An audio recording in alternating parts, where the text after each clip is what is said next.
একবার ঠকে যাওয়ার পর সেমই জিনিস কিন্তু অন্য পেজ থেকে অর্ডার দিয়ে এবারও কি আমি ঠকে যাব কিনা তোমরাই বলো। So hello everyone, welcome back to my page. আজকে তোমাদের সাথে আমি একটা পার্সেল ওপেন করবো আর এই পার্সেলটা নিয়ে আমি অনেক নার্ভাস এবং অনেক এক্সাইটেড। আমি অনেকের অনেক রিভিউ দেখার পরে স্পার্কল বাই তাসনিম এই পেজ থেকে কতগুলো প্রোডাক্ট অর্ডার দিয়েছি, নাও এগুলো আজকে ওপেন করবো। পার্সেল ওপেন করার জন্য আমি বিরাট বড় একটা কেচি নিয়ে এসেছি।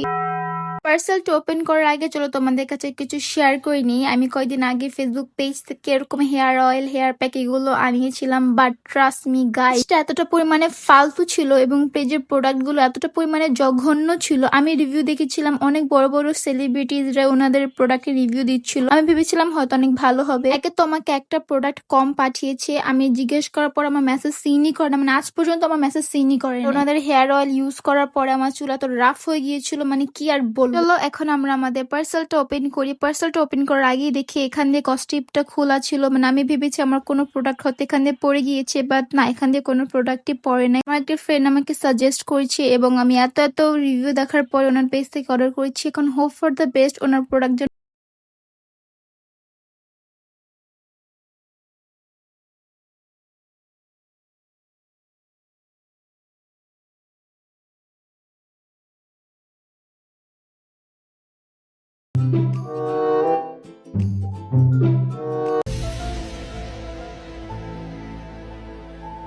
তেলের মধ্যে দেখলাম 42টা ইনগ্রিডিয়েন্টস দিয়েছে এবং স্মেলটাও খুবই ভালো ছিল। আমি ওনার পেজ থেকে একটি হেয়ার অয়েল, একটি বিটরুট পাউডার যেটা খাওয়া যায় স্কিনেও দেওয়া যায়, একটি হেয়ার প্যাক অর্ডার করেছিলাম, সাথে আমি একটা ফেস প্যাকও অর্ডার করেছিলাম। এখন আমি এইসব জিনিস একটা একটা করে ইউজ করব।